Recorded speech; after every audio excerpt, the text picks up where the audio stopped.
Will you believe me if I say I fell in love with shaping of the bread after I tried this one? The dough, the shape, the feel, it is so beautiful and definitely so much easier than I thought. This is going to be my number one goal for next year, trying different bread shapes. Yup, that's the one I found my purpose for 2025. Well, now let us continue with this recipe because this is definitely my fall favorite. Just so beautiful. In a large mixing bowl, start by adding salt, all-purpose flour that is maida and instant yeast. If using any other variety of yeast, make sure to activate it first before using it in the recipe. Make a well in the center and add oil, eggs and warm water. I made a mistake at this stage that I'll be sharing just a couple of minutes ahead in the video. So challah bread do have eggs in them, but you can try our challah bread rolls recipe instead for an eggless version. Or maybe you can use the dough from that recipe and the shaping from this one to make an eggless round challah recipe if you would like to. All the links will be shared in the description box below. As of now, bring the dough together and start kneading.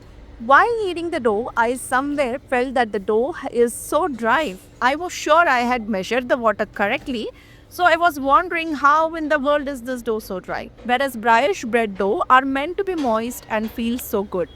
That is when I realized I have not added the honey. It was right there in front of me this whole time, but I still forgot. Luckily, I realized it before it was too late, so added the honey and now the dough feels sticky, just perfect. So you don't be like me, add the honey along with your eggs, water and oil in that stage, okay? So knead it for like 15 minutes and you have a wonderful dough ready.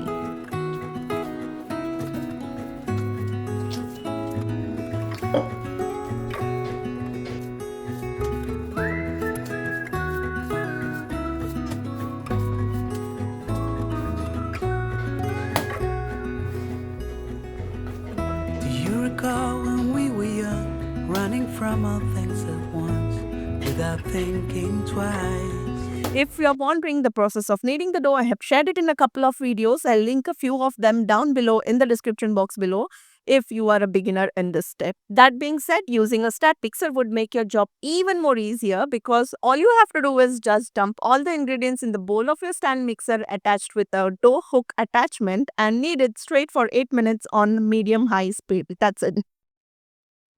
Grease the bowl with some oil, place your dough inside it and make sure to coat the dough with the oil as well so that it doesn't dry out while proving. Cover with plastic wrap followed by a tea towel and allow it to prove for 1.5 hours or until it is doubled in size. After that, punch the dough down to release the gas bubbles. Divide the dough into 4 equal parts. Take one portion at a time and roll it into a long rope approximately 45 centimeters in length.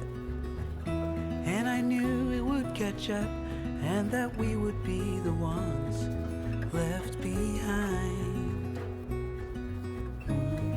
The stories I've been told, they never seem to leave my mind.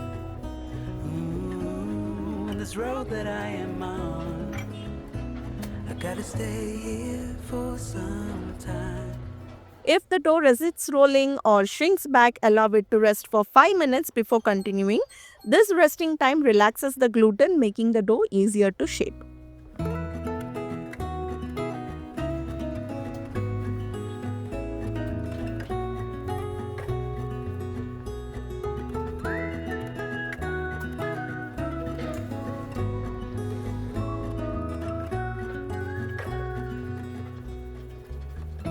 Time is gone and I grew up, I somehow made it through. Lay 2 ropes horizontally on your work surface side by side, then place 2 ropes vertically on top of the horizontal ones, making sure that the vertical ropes alternate under and over the horizontal ones. So this will form a cross with the ropes where you have an under strand and an upper strand adjacent to each other at all times.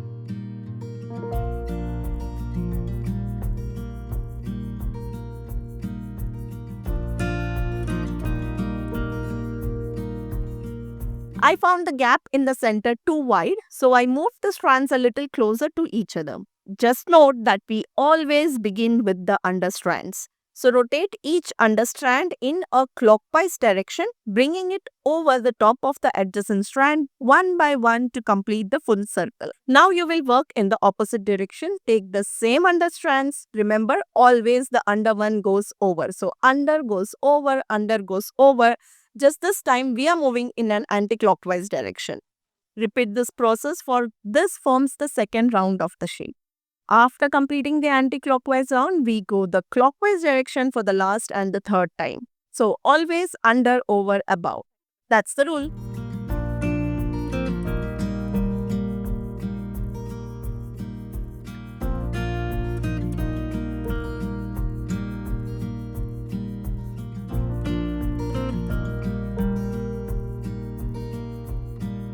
If any of the strands are too long after completing the turns, trim them to make them even.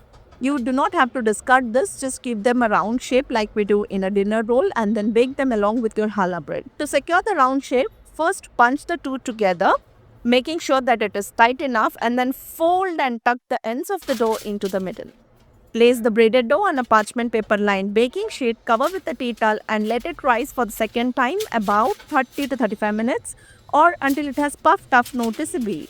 And while that is proving, remember to preheat your oven to 350 Fahrenheit or 175 Celsius. For the golden glossy finish, brush the top of the dough with an egg wash with a pastry brush. To pour a festive touch, you can sprinkle some sesame seeds or poppy seeds as well on top before baking. Bake the challah bread in the preheated oven for 30 to 35 minutes or until the bread is golden brown on top and sounds hollow when tapped at the bottom. To be accurate, you can check the internal temperature of the bread, and if it is 190 Celsius, it is done. Let the bread cool on a wire rack before slicing and serving. Okay, honestly, the texture feels so heavenly. That's the beauty of a brioche bread dough. The bread feels so moist that you can enjoy it for 2 days in a row, even when kept at room temperature. So I hope you guys enjoyed this festive bread recipe. I'll see you soon with more holiday baking recipes. Until then, this is Sushma signing off. Take care. Bye bye.